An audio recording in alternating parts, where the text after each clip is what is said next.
Just 28 days, that is 4 weeks away from the start of the NFL season. The countdown is officially on. Training camps have been heating up, position battles underway, playoff expectations already taking shape. We got preseason action coming our way tonight.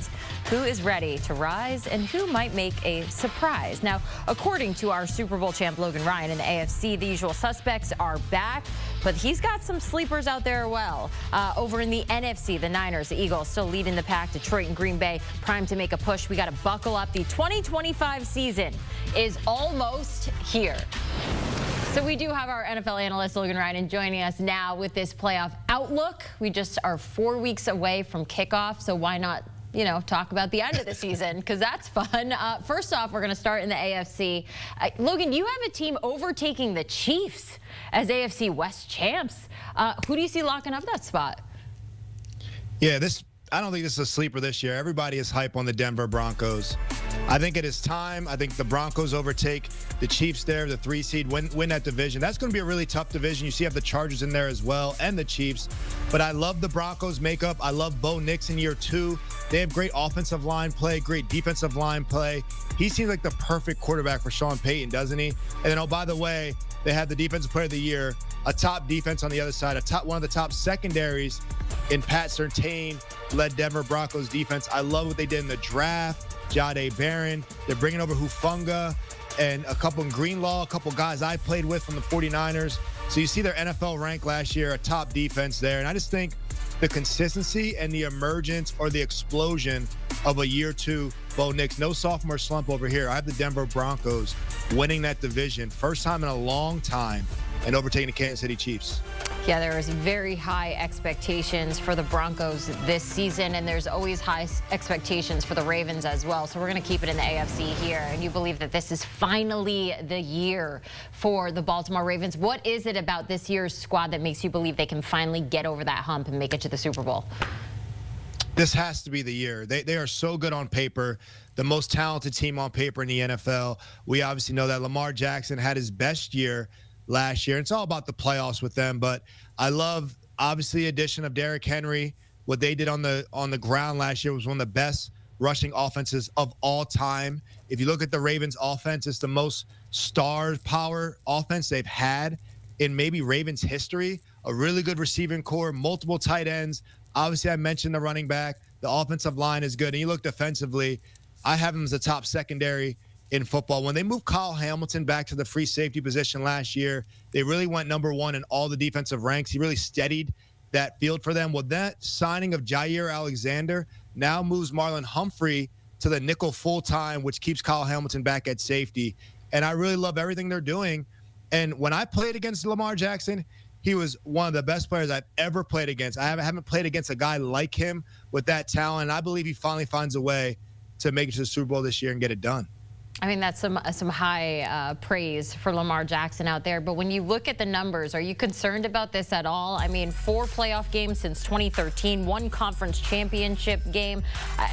What is it? You just went through a couple of the things about this team that give you high hopes. But is there a chance that they become the Ravens of the past that we're used to, having a great season and then just kind of falling off in the postseason? Yeah, there's 2 reasons for that John Harbaugh and that Ravens postseason record. And honestly, it's called Tom Brady and Patrick Mahomes. Yeah. Tom Brady's not playing anymore in the AFC. He's in the booth. He won a lot of those. And obviously the Kansas City Chiefs have been winning a lot of those, have beat the Ravens, and have been to many Super Bowls with Patrick Mahomes. I have the Chiefs taking a step down this year. I don't think they make it back. And I think the Ravens are just getting better. I think they're primed. I think Lamar has to learn from those missed opportunities, and I think that he will get it done. I mean, they're just so talented. If they don't, there's no excuse. And Derrick Henry, that Tennessee Titan helmet behind me, is a heck of a runner, and I think he's going to play some good football in the playoffs this year. So they have all the pieces. I think some of those dominoes are down a little bit in the AFC, but you still have Josh Allen in the Bills. You still have Joe Burrow trying to make some noise there. So there's plenty of other contenders. But I think the Ravens are the best team on paper. Not an easy path, but you're high on the Ravens. Next, we're going to move over to the NFC. Now, it's a crowded field at the top, but you have really high hopes for the Rams and the Lions this season to battle it out in another postseason duel. Walk us through it. Yeah, I mean, listen, the Lions division is going to be tough. You see, I have the Bears sneaking in there as well. And then the Lions, obviously, they lost pretty much all their coordinators. But when you have that much talent and knowledge, I think their offensive line is still pretty dominant. They're going to still be able to run the ball with Jahmyr Gibbs and then run play action with Jared Goff and still throw it to Amon-Ra and St. Laporta. So their roster is just so good that I think that these guys will still know how to play football. I think they're going to take a dip and not win as many games as last year, but I still feel like they find a way to win that division and make it to the playoffs. And the Rams, man, I could have the Rams being over top of San Francisco. It's just the concerning back injury of Matt Stafford. I don't know who's going to miss games this year, and that's going to affect all these seedings, obviously. But if Matt Stafford's healthy, the Rams could be a lot higher. If he's hurt, they're not making the playoffs, so he's somewhere in between right now. And that's why I have them squeaking in the playoffs as well. And this will be another great matchup. A healthy Matt Stafford goes over the Lions, though. Oh, I like it. I got to ask, you mentioned the Bears in that conversation, and you think about just how things have been going for them. Ben Johnson not happy with the way that this offense is running. He's not pleased, and he's been open about that he's been frustrated with Caleb Williams. So when we're sitting here and we're talking about projections of who's in, who might fall short of this postseason race, where does Caleb Williams and the Bears fit into this equation? That is a tough division. That NFC North with all those classical teams, that is must-watch TV. And let's look at process of elimination here, right? I think Minnesota takes a step down with J.J. McCarthy. I truly do. I don't see them winning as many games. I don't have Minnesota making it just because of the quarterback play. I love the coordinators. I love everything they have. I think the quarterback is going to hold them back a little year. I don't know if he's the answer because I haven't seen him play. Okay, and then the Green Bay Packers, Jordan Love, young receiver core, a lot to like there. I love Jeff Hafley, the DC. I just kind of feel like they hit their ceiling. I truly do. I don't know how much those receivers get along.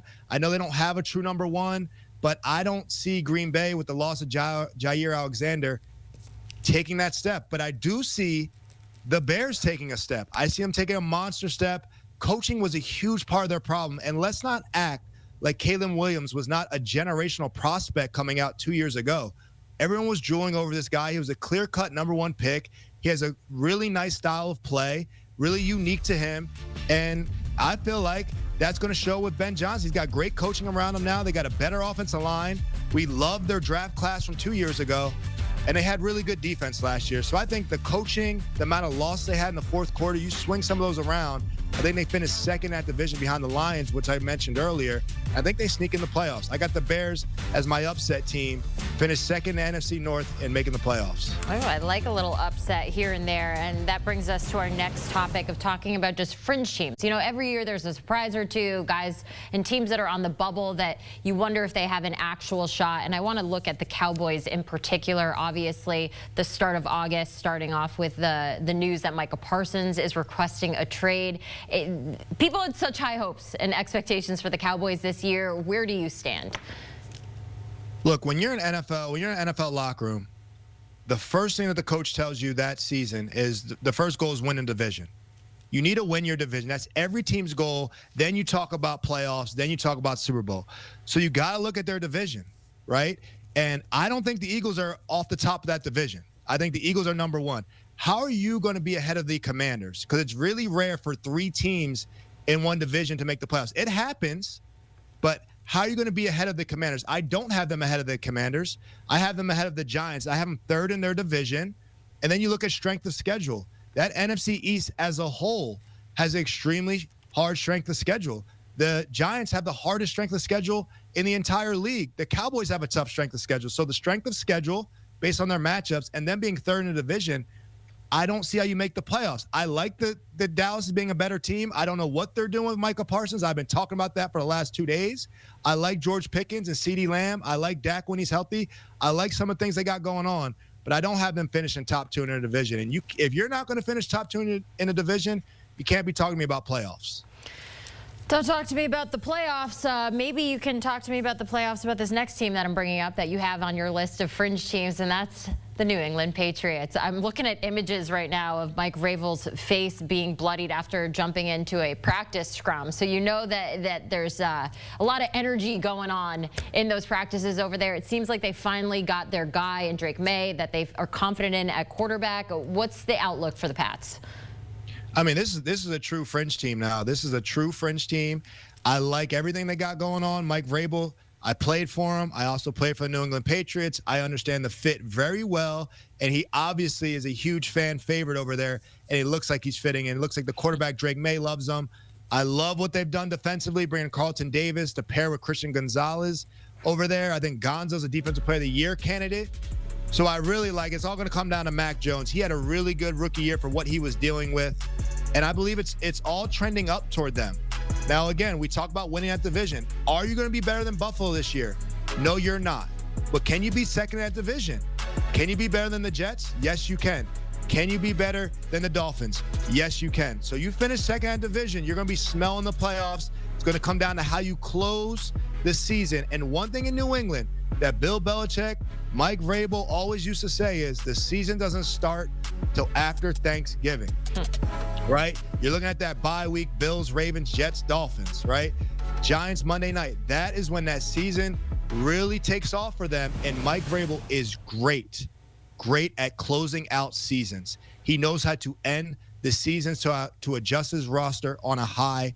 And I think it's going to come down to those last few games if they get in or don't.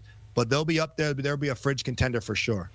You know a thing or two about that team, that's for sure. Next up on our Fringe list, we got the Pittsburgh Steelers. Obviously, Aaron Rodgers, the big storyline all year going into this upcoming season. What's your head, what's your heart telling you about this Steelers squad? The Pittsburgh Steelers, well, here we are. Well, we know that they're going to have a winning record. That is what Mike Tomlin does. And Aaron Rodgers, I believe, has some better ball left in him than he had last year. I'm concerned about the roster still. I know they've added Jalen Ramsey. I know they added DK Metcalf. I don't know how much of an upgrade it is over George Pickens. Very similar players. But how do Aaron Rodgers and Art Smith get along? How does the play caller get along with Aaron Rodgers? And you see the playmakers there. No disrespect, that's not the most star-studded list in the league by any means. Good players, not great players. Let's talk about that division again. If we're talking about playoffs, let's talk about the division. Are they better than the Ravens? No. Okay, are they better than the Browns? Yes, right? So then it's going to come down to that final second spot there in Cincinnati. Really? And I don't think Joe Burrow is missing out on the playoffs 2 years in a row. I really don't. Pittsburgh fans feel like they'll be ahead of Cincinnati. Cincinnati fans feel like they'll be ahead of Pittsburgh. So you can swap out Pittsburgh for the Bengals, but I really feel as if Joe Burrow is not missing the playoffs 2 years in a row. He is just too good. Their offense is too good. Their defense is terrible. But I think they get a better start this year, and I have the Bengals in over the Pittsburgh. That's debatable, but that's my take on Joe Burrow and the weapons he has versus what Aaron Rodgers has around him in a new offense. I like it. I'll take it. There's also something that we were discussing that it just seems like the easy kind of flow of how we expect this season to go, and that's the Eagles are going to have another incredible season. You have them to make it out of the NFC again to the Super Bowl. What is it about this squad that gets you excited? Man, they are such a good roster, but their leadership in that team is so equipped to handle the challenges that it is to defend a Super Bowl title, to win another one. No one cares about last year. You got to go win another one. I have two behind me, and I didn't get them back to back. It's really hard to do. You have a tough schedule. You have a lot of primetime games. You have a lot of big travel, most likely. You're getting everyone's best shot. But what quarterback is more well-mannered and well-equipped to handle than Jalen Hurts? A.J. Brown's growth from when I played with him for the Tennessee Titans till now is tremendous. His maturation process. Saquon is a locker room star of humility. There's no better superstar in the league to have your kids act like than Saquon Barkley. I've been around him and his teammate as well, and he is a true role model out there. So they have a great defense, a great offense on paper, obviously, good offensive line play, but they have really good personalities to come to work and understand what it takes to go win another title. No one cares about defending. There's not a trophy to defend. They already have it in their showcase. It's about winning the next one, and I think they have the personalities at the top that are pretty hard workers that are going to do what's needed to kind of climb that mountain once again and get back to that final game. They have made it very clear that they are not focused on what happened in the past. They are looking ahead to this season and the future. So when it comes down to it right now, you have the Ravens going up against those Eagles in the Super Bowl. The Ravens are the favorite to win it all. Who's your pick when it's all said and done? So my pick right now, extremely way too early. Way too early. Had to do it, though. But based on what I know, everybody healthy, I'm going with the Baltimore Ravens winning this year's Super Bowl. They're just too loaded on paper, too talented. Them and the Eagles are two best rosters. The Ravens have the best in the AFC. The Eagles have the best in the NFC. And I just feel as if what the Ravens done defensively can match up, can cover guys, have some guys capable of covering A.J. Brown some, have some guys' ability to shut down the run. Lamar Jackson, ball in his hand, is too special. Now, we talk about playoff Lamar, regular season Lamar, all that stuff, but I just think the Ravens are so loaded up on power, it's enough to get past the Eagles. Great game, great test. Like I said, this is going to come down to health. Who knows? Call me in 5 months. But I know right now, on paper, what the Baltimore Ravens done, teams I've played against, players I've played against, the Ravens have a huge collection of players. If they can find a way to play in the postseason how they do in the regular season, I know we say this often, but I believe they have a good matchup ability with the Philadelphia Eagles, playmaker for playmaker there. And then it comes down to having Lamar Jackson with the ball in his hand, Jalen Hurts having the ball in his hands, and I think Lamar Jackson's able to get it done this year. Well, we'll be calling you a lot over the next few months, that's for sure. Logan Ryan with his way too early 2025 NFL playoff predictions. You did a great job there, Logan. Now the NFL, as we mentioned, it returns tonight, tomorrow. All eyes will be on Ashton Genty as he makes his preseason debut for the Raiders. It feels so good to say football is back, and you'll catch all the action this season on CBS and streaming on Paramount+.